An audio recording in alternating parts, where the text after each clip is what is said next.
Halo, apa kabar? Assalamualaikum warahmatullahi wabarakatuh. Senang sekali bisa kembali menjumpai Waalaikumsalam. Anda semua dalam program Off the Record, membaca berita di balik berita. Dan seperti biasa kami temani Anda, saya Hersuno Arif.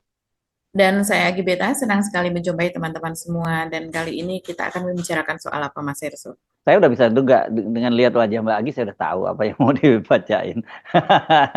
Pasti, Ya, soalnya banyak senyum ya. Kalau biasanya ya, kita sedih kan, ya belum sedih ya. Kalau diskusi aja udah senyum-senyum, sedih. Iya. senyum-senyum pasti saya tahu ini kaitannya pasti dengan ijazah Pak Jokowi. Karena kemarin kan baru saja digelar perkara khusus ya di Polda Metro Jaya.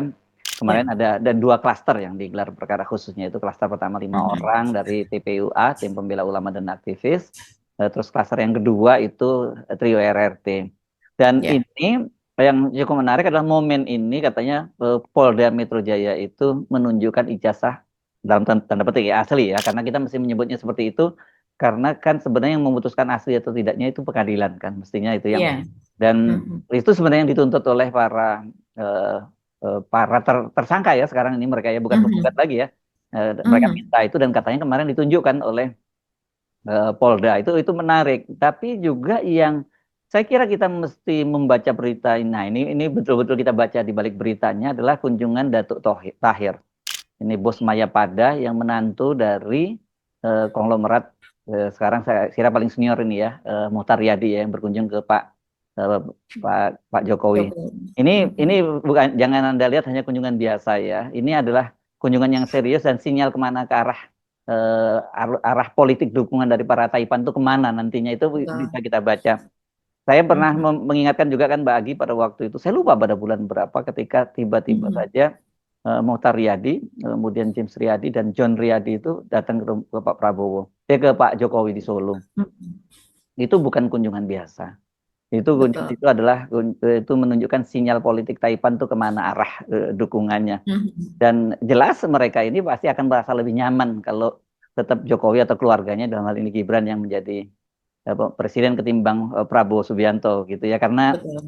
lepas banyak sekali sekarang kita kritik terhadap Pak Prabowo ya, karena Mhm. kritik-kritik kebijakan beliau termasuk di Aceh dan sebagainya, kita dalam hal ini kita nggak dalam satu pandangan dengan Pak Prabowo, tapi dalam langkah-langkah yang lain Pak Prabowo itu memang melakukan tindakan-tindakan yang merugikan kepentingan para oligarki, terutama yang apa yang Iya. dilakukan oleh Menteri Pertahanan ya, Pak Mhm. Menteri Samsudin, yang kemarin udah bicara keras soal Bandara IMIP, dan kemudian juga bicara Mhm. under invoicing yang di Unhas Mhm. yang itu, dan menyebutnya musuh dalam selimut dan sebagainya. Iya. Ini petanya saya kira berubah Mbak Agi, dan itu juga nanti pasti akan berpengaruh pada nasib dari teman-teman ini yang sekarang ada di Polda Metro Jaya.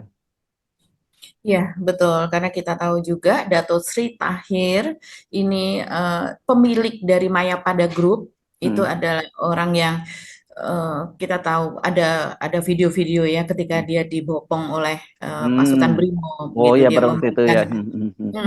dia memberikan memang banyak sekali bantuan Mm. untuk pembangunan kepolisian di Indonesia. Ya, Jadi seperti infrastruktur apa dan sebagainya dia bangun itu ya, sehingga kemudian kalau dikenal tidak sebagai salah anu lah, filantropis lah dia ya, karena dia bangun juga di sebagai UGM, filantropis. bantu UGM juga ya waktu itu ya. Betul. Mm. Jadi memang dia kalau tidak salah sebagai diangkat sebagai anggota kehormatan begitulah Yes, ya. oke. Jadi banyak sekali yang nge-hoax memang mengatakan sebagai pembina Brimob, pembina Polri, bukan statusnya itu sebagai Ya, anggota kehormatan kalau tidak salah itu. Tapi walau bagaimanapun kita melihat kedekatannya sangat dekat begitu dengan karena itu terjadi di era Jokowi ya, dan mm, ini adalah salah satu taipan pendukung dari pemerintahan Jokowi mm, yang kita tahu juga tahun 2018 dia mendapatkan bintang kehormatan gitu. mm, Ya, pihak bintang salah satu bintang Mahaputra kehormatan lah begitu mm. karena berbagai jasanya untuk Indonesia begitu ya narasinya seperti itu. Walaupun mungkin kalau kita soal lingkungan, soal apa dan sebagainya mungkin kita bisa saja berbantah gitu. Karena apa perusahaan-perusahaan yang misalnya tidak apa para para para pengamat, para ahli, para aktivis misalnya seperti itu salah satu yang menyebabkan kerusakan lingkungan misalnya seperti itu. Tapi ya kita tahulah seperti kata Mas Ersu ini artinya Jokowi masih berkuasa ya Oh kalau iya, kita lihat. itu Ya, clear saya kira ya. Jadi nggak clear. jadi semakin clear, dan mesti diingatkan gini, penciuman politik dari para Taipan itu tajam karena mereka itu kan harus betul-betul bisa membaca kemana arah kekuasaan itu berubah karena itu berkaitan dengan Mhm. stabilitas bisnis mereka. Itu sebenarnya Ya. dalam tanda petik sebenarnya ini mungkin jangan disalahartikan ya. Itu ya wajar-wajar saja mereka melakukan itu karena mereka berkepentingan untuk melindungi aset-aset mereka, bisnis-bisnis mereka. Tetapi Mhm. kalau kita ngomong keluarga James Riyadi ini, keluarga Mohtar Riyadi ini, dia levelnya bukan level Indonesia, dia level dunia. Ingat cerita bagaimana kedekatan Internasional. dia, internasional kedekatan dia dengan Clinton, gitu ya. Iya. Pada Mhm. di eranya Clinton tuh mereka sangat dekat dan mereka kalau orang Jawa bisa berudusan ke Gedung Putih lah, gitu saking kedekatannya. Jadi kan Tim kalibernya dekat. internasional dan luar biasanya mereka ini sudah ngerti kalau bukan ngerti ya sebenarnya mereka sudah menjalin hubungan dengan Clinton itu sejak masih jadi Jaksa Agung di Arkansas, ya, ya dia Iya, kemudian dan jadi James masih kuliah di sana ketika ya, itu. ya. Jadi makanya kemudian Arkansas Connection kalau gitu di Amerika disebutnya ya. Jadi Mhm, level betul. Gedung Putih aja bisa mereka tembus, apalagi kalau cuma Istana Merdeka. Jadi saya kira mungkin kalau di antara para taipan-taipan yang ada sekarang dia adalah yang paling senior ya, Mbak Agi ya. Yang kalau Mhm, dulu mungkin Lim Sulyong zamannya Pak Harto yang punya akses langsung ke sana kan Lim Sulyong gitu. Sementara kalau betul. sekarang ini di bawah Lim Sulyong tentu sekarang yang memang yang paling senior adalah Muhtar Yadi. Jadi Mhm, ini sekali lagi kita ngomonginnya ini nggak ada narasi soal benci senang atau tidak, tapi kita mendeskripsikan saja iya, situasinya ya. Kita iya, tidak memberikan judgement, itu fakta-fakta yang harus kita pahami bahwa mereka ini ya sebagai pebisnis mereka pasti akan tahu kemana kemana arah perubahan politik, bahkan dengan kekuatan ekonomi mereka, kekuatan finansial mereka, mereka bisa menentukan arah politik itu kemana, siapa yang akan jadi pemenang pilpres, siapa yang akan jadi pemenang kepala kepala daerah. Kan ada di level-level daerah seperti di Lampung dan sebagainya itu ada satu perusahaan misalnya siapa yang disebut saya lupa, gula. gula ya, Mhm, perusahaan gula di sana, nama nama anunya saya agak lupa, tapi dia bisa menguasai siapa yang menjadi gubernur, siapa yang jadi bupati, wali kota, dan iya, bisa menentukan di level daerah. Levelnya itu seperti itu sekarang sudah ada, mhm, apalagi di level mhm. nasional sama saja seperti itu gitu.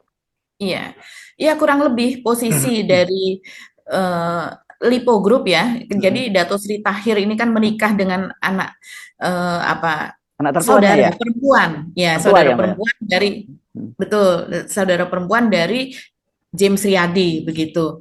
Nah, jadi memang sangat dekat dan sementara yang satunya ini Lipo Group, yang satunya Maya Pada Group. Kalau kita melihat kedekatannya mungkin sekarang bisa antara James Riyadi atau keluarga Riyadi ini dengan seperti dikatakan Mas Hersu tadi, begitu dengan Clinton pada waktu itu begitu atau dengan orang Demokrat lah ya dikatakan demikian Partai Demokrat di Amerika. Amerika hampir sama dengan Haritanu Sudibyo saat ini Konglo kita Oh iya juga ya ya yang dengan sedang Trump ya. Trump. Ya. Ya, bagaimana Haritanu ini pada saat perayaan kemenangan Trump, dia menjadi tamu eksklusif di situ, salah satu yang kalangan sangat terbatas, Hmm. yang kemudian makan malam apa dan sebagainya dengan Trump begitu, bercanda, berbincang apa dan dengan sangat dekat gitu. Nah, ini memang memperlihatkan peta dari Yes. konglomerat atau taipan di Indonesia bagaimana Prabowo mungkin lebih dekat kepada Haritanu karena Haritanu ini sebetulnya pendukung Prabowo, tapi pada saat 2024 Hmm. mulai dari 2022 2023 dia mendapatkan tekanan lah dari Hmm. rezim Jokowi Hmm. sehingga kemudian dia tidak bisa dengan ketika itu Jokowi belum mendukung Prabowo begitu ya dan Gibran belum ditetapkan sebagai cawapresnya Prabowo sehingga kemudian Haritanu ini mendukung Jokowi begitu dan ketika itu dukungan Jokowi masih kepada PDIP kepada capres Ganjar sehingga kemudian dia bergabung lah dengan PDIP dan ternyata kemudian Jokowi terjadi perubahan yang sangat besar akhirnya Jokowi mendukung Prabowo karena ada Ya. Ya. Gibran di situ jadi memang seperti itu dan Ya. Pak Prabowo saat ini kalau kita melihat Mas Hersu terhadap kebijakan terhadap oligarki ini salah satunya dengan menurut laporan dari Kementerian Kehutanan dari Raja Juli Antoni Menteri Kehutanan pada masa pemerintahan Prabowo ini sudah sekitar 1,5 juta hektar lahan hutan yang itu kemudian diambil mungkin terkait dengan illegal logging Satgas PKH terkait itu ya yang dengan dilakukan ya ya. ya dilakukan oleh Satgas PKH Satgas PKH yang dibentuk. Jadi ya petanya seperti itu. Tapi kita lihat juga Mas Ersu ada kemungkinan salah satunya mungkin yang bersifat kesehatan. Kita tahu ya Lipo Group ini kan memiliki jaringan Rumah sakit, jaringan rumah sakit besar, Hmm. ya. Hmm. Dan kemudian Mayapada ini juga memiliki Rumah sakit juga besar rumah ya. sakit Mayapada juga yang jaringan besar. Dua-duanya ini jaringan sangat besar yang mereka banyak mengakuisisi rumah Yes. sakit kecil di Indonesia yang kemudian menjadi grup mereka. Nah, kita pada pekan yang lalu dihadapkan pada dua fakta, yaitu bagaimana Dato Sri Tahir ini berkunjung ke rumah Jokowi, dia tidak bersedia mengungkapkan apa yang mereka diskusikan. Dia justru ketika ditanya soal museum yang dibangunnya di Solo, dia mengatakan, oh ya dia baru antusias, tapi percakapan dengan Jokowi tidak dia ungkap. Dia hanya mengatakan bahwa museum tersebut berhubungan dengan dia yang orang Solo asli. Dia mengatakan kalau yang lain-lain kan mungkin dari Sukoharjo, mungkin dari Boyolali. Kalau saya Solo asli, dia mengatakan seperti itu. Nah, ini artinya memang dia Pak Jokowi juga Solo asli walaupun ada dari leluhurnya ada dari Boyolali begitu, tapi memperlihatkan sangat dekatnya mereka sebagai orang Solo asli begitu Mas Yersu. Dan ada kemungkinan juga salah satu data faktual yang kemarin yaitu bagaimana Pak Jokowi tampak oleh ketika dia keluar untuk sholat Jumat begitu Mas Hersu, katanya sholat Jumatnya ada di masjid yang ada di belakang rumahnya, tapi dia tetap menaiki mobil begitu. Pada saat berjalan menuju mobilnya itu kemudian tertangkap kamera bagaimana penampakan Pak Jokowi itu sangat jauh, sudah berbeda lagi dari ketika pada bulan November, kalau nggak salah tanggal 20-21 November ketika dia berada di Singapura untuk acara Bloomberg, dan kemudian dia yang rekaman panjang, video panjangnya adalah ketika bertemu dengan mantan Perdana Menteri Singapura Lee Hsien Loong begitu, Lee Hsien Loong, maaf. Dan kemudian di situ tampak sekali Pak Jokowi walaupun sudah botak begitu,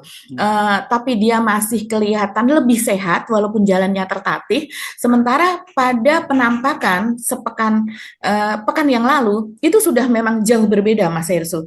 Jadi iya, bahkan kalau kita melihat apa yang dikatakan oleh media begitu ya, ini menjadi viral kan penampakan tersebut terutama di X, di Instagram begitu ya. Dan kemudian di situ tampak sekali netizen ini banyak sekali berkomentar tentang tentang fisik Pak Jokowi saat ini, yaitu bagaimana rambutnya terlihat lebih rontok lagi dan kemudian botaknya itu terlihat plontos, begitu juga dengan dengan kulit Pak Jokowi yang tampak lebih putih kemerahan, ngeping gitu ya, dan juga fisik Pak Jokowi ketika berjalan. Jadi bagaimana dia berjalan itu sepertinya lebih tertatih begitu. Jadi memang yang namanya netizen ya Mas Hersu, mereka mengamati dengan lebih detail, bahkan di zoom in, bahkan sampai ke posisi tai lalat kalau tidak salah sebelah kanan ya, sebelah kanan bawah itu kan sekarang sudah tidak ada sama sekali gitu, itu tetap dipertanyakan. Seperti misalnya ada yang mengatakan ini mungkin karena ada juga dari media yang membuat judul seperti ini, penampakan Jokowi terbaru viral, botak pelontos dan wajah kian mirip keturunan Tionghoa begitu. Ini dari repelita.net yang kemudian ini banyak sekali ditanggapi, misalnya seperti ini saya bacakan beberapa ya, karena ini viral banget. Kenapa mukanya jadi lebih Chinese looking dibanding Mos Cindo ya? Cindo itu Cina Indonesia. Jangan-jangan isu nama asli Oi Hong Leong dibantah buzzer itu benar adanya. Ya memang kalau soal pernyataan tadi ya, Oi Hong Leong itu kalau tidak salah ada di bukunya Bambang Tri ya, soal Jokowi undercover. Tapi memang kalau kita lihat, coba Pak Jokowi sekarang matanya sipit, mungkin seperti itu, terus kulitnya begitu yang berubah, dan sebagainya itu yang membuat orang bertanya-tanya, apalagi orang awam ya Mas Hersu. Ada juga mengatakan dulu Jokowi dituduh sebagai orang keturunan Cina dengan nama Oi Hong Leong. Semua membantah karena mukanya kelihatan Jawa sekali. Iya betul, muka Pak Jokowi itu kan buat Jawa, betul Jawa, gitu. Ya. Ya, tapi setelah tidak menjadi presiden kok transformasi wajahnya berubah total, lebih cepat tua dan benar-benar mirip keturunan Cina. Pada merhatiin nggak katanya. Ada juga yang menyoroti kenapa wajahnya bengep. Ada juga yang berspekulasi operasi plastik begitu, mirip tokoh keturunan tokoh yang ada di filmnya Stephen Chow, Hmm. katanya begitu.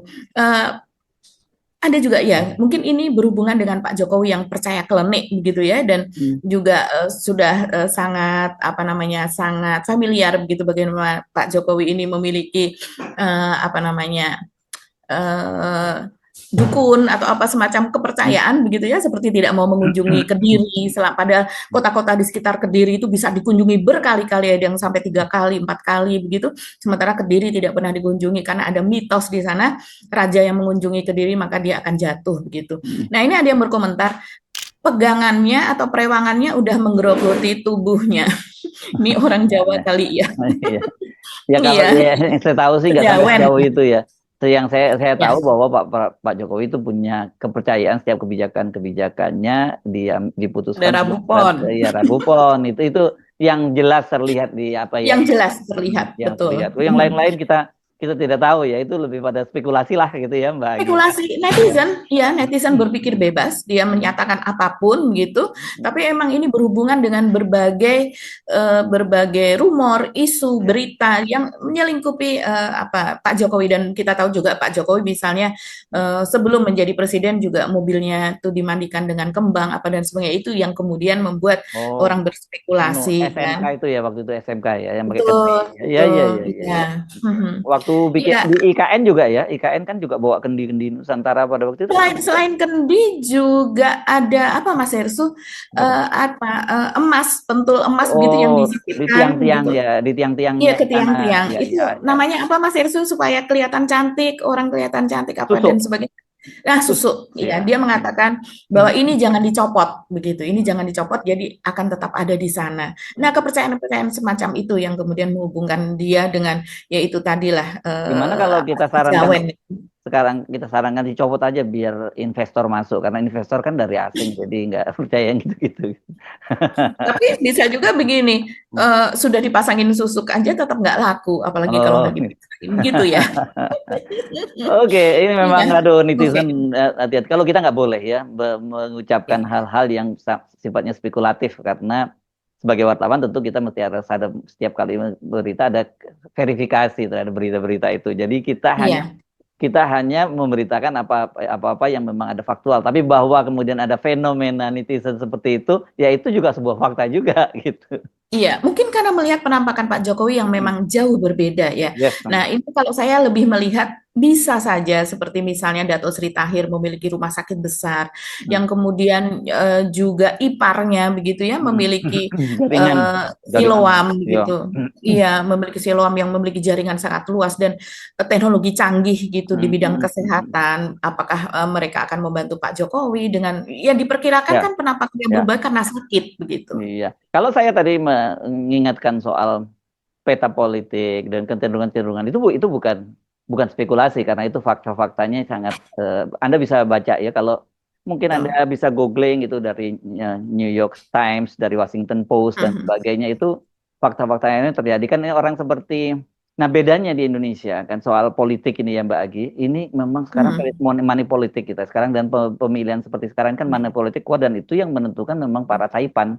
Kenapa? Karena Iya. tidak ada batas sumbangan itu di sini suka-suka aja. Mhm. Nah, orang Mhm. seperti James Riyadi pernah kena larangan masuk ke Amerika karena dia melanggar batas sumbangan Betul. yang luar biasa. Itu ada semua. Anda bisa buka-buka di Mhm. Sampai 2 tahun ya tidak ya boleh masuk tidak boleh Amerika. masuk dan sebagainya dan dia pernah akhirnya bisa masuk lagi ketika anaknya wisuda ketika zamannya Hillary Clinton jadi Menlu pada Mhm. waktu itu. Iya. Tapi hanya untuk masuk Mhm. ke situ aja. Jadi bedanya memang di kita, di Amerika juga lobby-lobby politik itu penting sekali. Jadi bahkan banyak disebutkan senator atau kemudian anggota Kongres dan sebagainya lebih banyak, terutama senator ya daerah itu mereka lebih Mhm. banyak menghabiskan waktunya itu dengan para donatur itu gitu Iya, ketimbang betul. konstituennya karena siapa yang punya duit banyak ya dia yang akan memenangkan pemilu. Dan di Indonesia udah mulai arahnya seperti itu gitu yang jadi siapa yang duitnya banyak ya dia akan memenangkan pemilu ini macam-macam bisa untuk money politik, bisa untuk mengerahkan aparat penegak hukum, bisa membuat ya macam-macam lah ke main dengan KPU dan sebagainya itu semua urusannya ya duit gitu. Jadi memang Iya. memprihatinkan kita dan kita ngeri kalau kemudian gara-gara demokrasi itu kita mendapatkan pemimpin yang tidak punya kapasitas hanya karena tadi karena didukung oleh para Taipan yang mereka merasa senang kalau mendapatkan pemimpin-pemimpin yang tidak punya integritas, tidak punya kapasitas dan sebagainya. Karena dengan cara begitu mereka bisa mengendalikan negara itu. Mereka nggak perlu jadi presiden, tapi mereka punya boneka presiden. Itu yang serem itu, Mbak Agi, kalau sampai terjadi di Indonesia.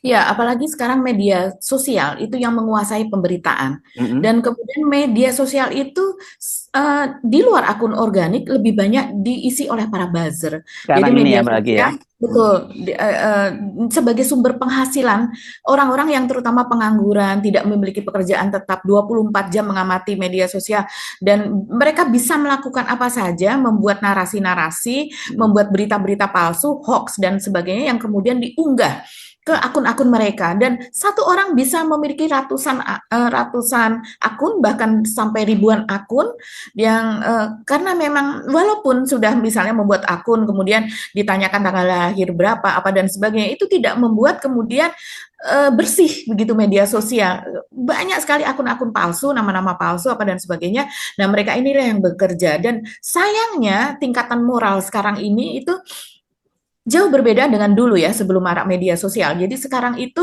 bagaimana orang bisa mendapatkan uang dengan mudah. Materi itu sangat-sangat dipuja begitu. Itu adalah yang utama, bukan moral begitu, bukan prinsip-prinsip misalnya soal religius yang kita tidak boleh membuat narasi-narasi yang buruk apa dan sebagainya. Tapi itu semua sekarang sudah seperti hampir tidak ada, Mas Hersu. Nah itu yang dimanfaatkan oleh penguasa, dimanfaatkan oleh pengusaha yang kemudian mendukung pemerintahan mereka masuk ke dalam politik demi berlangsungnya usahanya, demi makin besarnya usahanya yang kemudian mereka sangat mudah kok meng-hire para buzzer ini begitu. Jadi misalnya butuh berapa, budgetnya ada berapa dan kemudian sekali cuitan itu berapa dan sebagainya. Mungkin kalau seandainya cuitan itu dilakukan oleh para artis, para influencer itu nilainya sangat tinggi. Kecuali yang di daerah ya. Kalau di daerah mungkin harganya hanya ada yang ratusan ribu, ada yang sampai 5 juta, ada yang sampai 10 juta gitu. Itu udah yang hebat banget. Tapi kalau yang tingkat nasional, Mas Herso, itu nilainya itu bisa ratusan juta. Jadi ada yang sekali mengunggah di Instagram misalnya hanya satu kali saja ada yang tarifnya 40 juta, 50 juta, ada yang 100 juta, bahkan ratusan juta lebih. Itu hanya dengan satu kali mereka mengunggah di Instagram. Inilah pengaruh seperti itu karena mereka para follower ini yang sayangnya di Indonesia ini tetap seperti di dalam tanda kutip dipelihara untuk tetap miskin, mereka itu menjadikan para influencer ini panutan. Ya. Kalau seandainya influencernya itu baik, berpendidikan tinggi, memiliki integritas, memiliki moral yang baik, begitu nggak apa-apa ya menjadi panutan. Nah, tapi kalau mereka ini yang memang hanya memanfaatkan followernya untuk mencapai tujuan, untuk mendapatkan uang begitu, dan nanti mereka dengan uang itu banyak yang kemudian bagi-bagi uang lagi, Mas Irsu. Dan bagi-bagi uang ini hanya diberikan kepada mereka kalau kamu sudah menjadi follower saya, kalau kamu sudah mendukung saya baru akan berikan, misalnya seperti itu. Nah, itu banyak sekali. Terutama seperti misalnya di TikTok itu banyak sekali buzzer-buzzer yang dari yang murah sampai yang mahal gitu. Nah, itu kemudian buzzer yang tadinya dimaksudkan untuk menginfluence orang untuk produk-produk sebagai salah satu bagian dari marketing begitu ya, sebuah produk, itu kan tadinya seperti itu. Buzzer atau influencer itu digunakan untuk mereka mempromosikan sebuah produk itu ketika di barat. Tapi kemudian masuk ke Indonesia dan juga di negara lain banyak seperti India juga terjadi seperti itu mereka itu masuk ke dunia politik dan begitu digunakan oleh para politikus terutama politikus busuk begitu ya untuk membuat persepsi yang berbeda dengan dia yang aslinya jadi membuat framing tentang bahwa politikus ini itu sangat baik prestasinya bagus mungkin soal ijazah juga begitu ya dia lulusan ini dan sebagainya pengalamannya sangat banyak dia layak untuk masuk DPR dia layak menjadi bupati, menjadi wali kota, bahkan menjadi presiden sekalipun. Kan kita tahu bagaimana buzzer ini sangat marak pada masa pemilihan presiden pertama kali itu ya di Jokowi, bukan di ketika SBY tahun 2019. Jadi ya itu malah kalau Taipan-Taipan ini saya rasa walaupun banyak yang mengkritik, dukungannya oleh buzzer Mas Erso. Jadi Oh, Mau dan mau mereka kita juga punya banyak media juga kan di antara mereka dan juga ya. secara asli mereka Hmm. running media juga, mereka memiliki begitu media baik itu televisi, baik itu media online, Hmm. radio apa dan sebagainya. Itu yang kita khawatirkan, memang banyak sekali orang kekhawatiran melihat situasi politik Indonesia saat ini ya. Mau kemana nih arahnya kan gitu, karena kelihatannya sekarang ini ya kekuatan modal tuh sangat mendominasi di Sangat kuat, negara betul, ya gitu. Jadi betul, betul. eh, dan ini jadi kalau saya masih ingin mengingatkan peristiwa kunjungan Datuk Tahir ke Hmm. Pak Jokowi itu bukan kunjungan, suatu kunjungan yang hanya silaturahmi biasa gitu, harus dilihat itu sebagai sebuah kunjungan politik, dan itu sinyal politik gitu ya.